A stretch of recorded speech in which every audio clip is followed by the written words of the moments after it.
Ladies and gentlemen, may I please have your undivided attention for an important announcement about this course's content. I'm very excited to announce that we have hit a major turning point in this course. From this point on forward, we will be discussing data structures. Data structures. Well, as you may have heard, we're talking about data structures, which it really is a big turning point in this course. We've spent a lot of time talking about many different topics, different types of algorithms, approaches for problem solving, big O notation, recursion, sorting, searching, a lot of stuff. But now, from here on out, everything we cover will be a new type of data structure or related to a new data structure that we learn. So in this video and this section, there's a couple things that we have to get out of the way before we dive into the many data structures we're going to cover. This will be quick, but I want to talk about why you should care, what the data structures are, why there's so many of them, how do they differ, what's the point of learning these, and then also we're going to learn about ES 2015, the class syntax to create classes in JavaScript, which is how we'll be defining our own data structures from here on out. So if you already know about that, you can skip it, but it's like 10 minutes of content across 3 videos if you do want to check it out and see how it works. Okay, so I mentioned we're covering a ton of structures. Binary search trees, queues, singly linked lists, undirected, unweighted graphs. We're talking about binary heaps, priority queues, I didn't put that on here, directed graphs, hash tables, doubly linked lists, stacks, and there's actually some more that I didn't put on here. What the heck is going on? Why are there so many? Why am I teaching them? And what do they all do?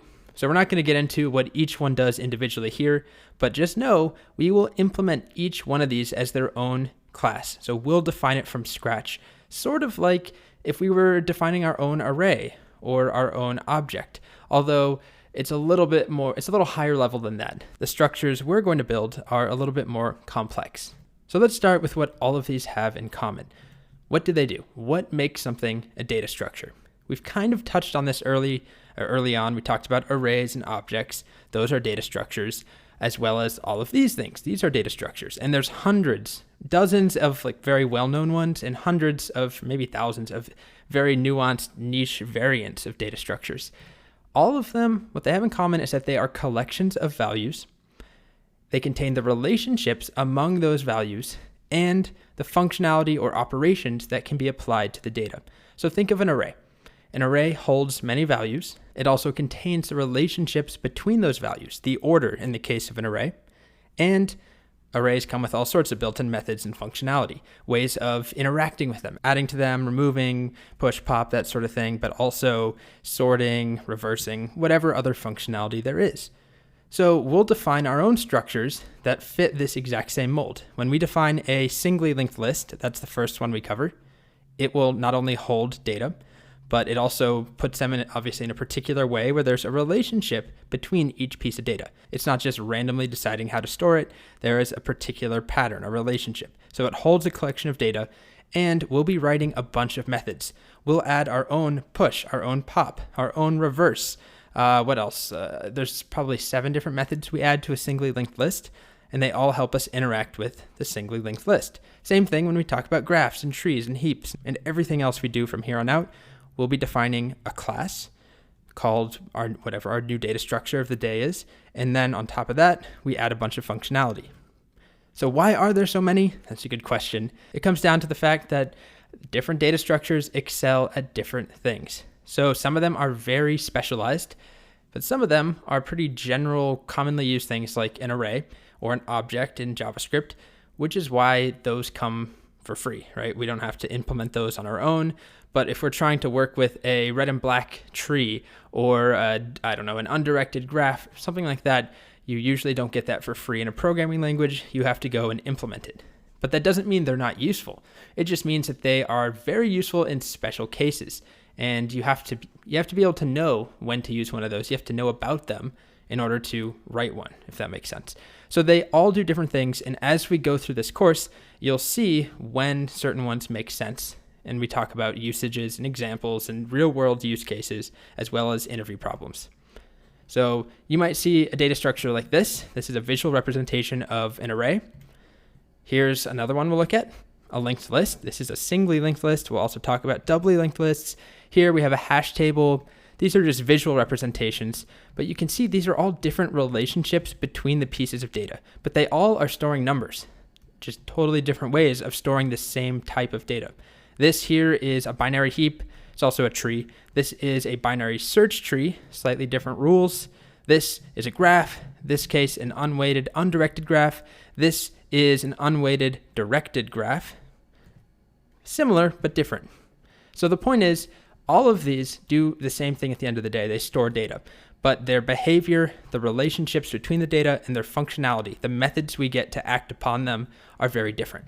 So the next question is, why should I care? Or why should you care? Well, there's a lot of time devoted to data structures in this course, and there's a couple reasons. First of all, the more time you spend as a developer, the more likely you'll need to use one of these more advanced data structures. Usually there's a time in every developer's life when using an array for every single possible problem just doesn't cut it. You might need something more efficient. You might need something to express a different relationship. You might be working with more complicated data that isn't linear, and you need another way of storing it. There's many situations where this can come up. Or you might be working with an API or a library that gives you, like a database, for example, that returns a graph representation, and you need to understand what the heck a graph is in order for that to make sense. Also, another reason worth knowing is that you've already worked with many data structures, probably unknowingly. So if you have ever worked with the DOM in JavaScript, you've manipulated and interacted with a tree. That's just one example, but as we go through the different structures, I'll constantly point out existing use cases, things that you're probably familiar with each data structure. And then finally, a really important one, of course, especially in this context, interviews. So these data structures are the fodder of many an interview. It's worth knowing alone just for that, but I don't want to make that the focus of all these data structures. These exist for a reason. They're taught for a reason, and it's not just to ace random hard interview questions, though it can definitely help with that, and a lot of people like to ask data structure questions. Can you reverse a singly linked list? Can you implement a priority queue? Can you balance a binary tree? All that stuff is worth knowing, but at the same time, these data structures are useful in the real world. If you never interview, they're still worth knowing. So we'll come back to why as we visit each individual structure. An important note, a lot of people ask this, what is the best one? Which one should I know? The answer is there is no one best one. They all do different things, right? They each have specific talents, if you will. Some of them are more general, just commonly used like an array, but some of them are very specific. But they all excel in different environments. Otherwise, why bother having them at all? Why bother learning them? I wouldn't be teaching them if there was one data structure to rule them all, one you could master and then call it a day. So they all excel in different situations. For example, maybe you're working with map or location data. You're writing a GPS application like, Google Maps, which would be a huge undertaking. But let's simplify it even further and say you're trying to write code that will route you to the nearest gas station or something like that, that has the cheapest deals, whatever. You might want to use a graph. A graph would make sense for this. And we talk about graphing data. We talk about finding the shortest path between points on a graph, representing GPS data and location data using a graph. So that's one situation. It would be very difficult to represent a map using a single array. What if you need an ordered list, like an array, but you need fast inserts and removals at the beginning and the end? So if you watched early on, we talked about arrays. They do not do well when you insert at the beginning or remove from the beginning. Everything has to be re-indexed. So maybe you have a huge data set and you have to have it ordered. It's like 1 million data points and you are always inserting and removing from both ends. Then you might not want to use an array. That's where a linked list could come in handy. So knowing about a linked list would help you in that situation. Are you web scraping nested HTML? Are you writing some sort of app that is scraping data from, airlines websites or hotel websites and you're interacting with that HTML, or maybe you're using a library to help you?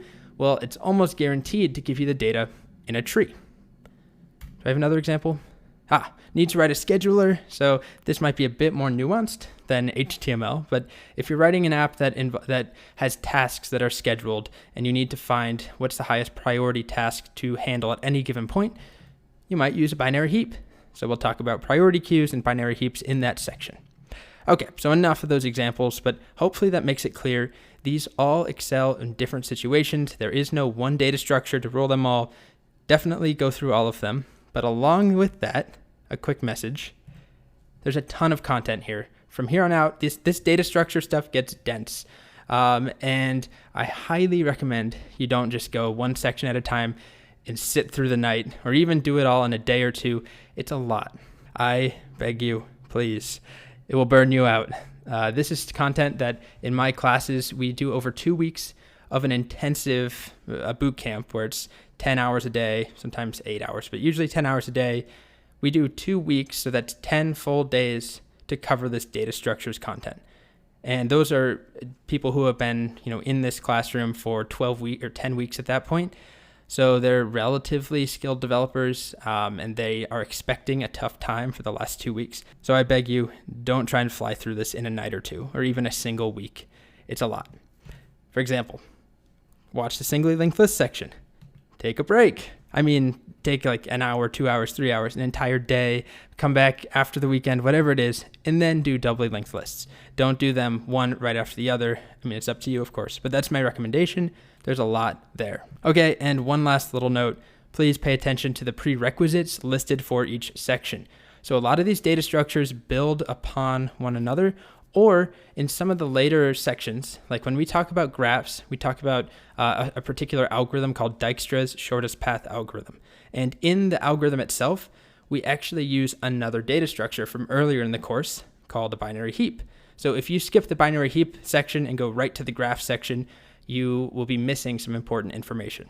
So I made it at the beginning of every single section is a text lecture that explains what you need to know for each section. So you don't have to go through them in a linear order, but they are in an order that makes sense. And if you do want to learn them all, just start at the beginning at singly linked lists and go all the way up through graphs. Okay, I'm done with all these little announcements and pep talks and whatever else this has been. So welcome to the new section, or the new sort of portion of the course devoted to data structures. There's a lot of important content here, some very useful stuff, but there's a lot of stuff in general. So again, take your time. The first thing we're going to do before we actually implement our first data structure, the singly linked list, we need to just discuss ES 2015 class syntax. We're defining a new class for every data structure we learn. So if you already know how to do that, skip the next 3 videos after this one. But if you don't, highly recommend you start there, because we use this syntax, the class keyword, in every single video from here on out. Okay, I'm done, I promise. Welcome to data structures. Let's get going.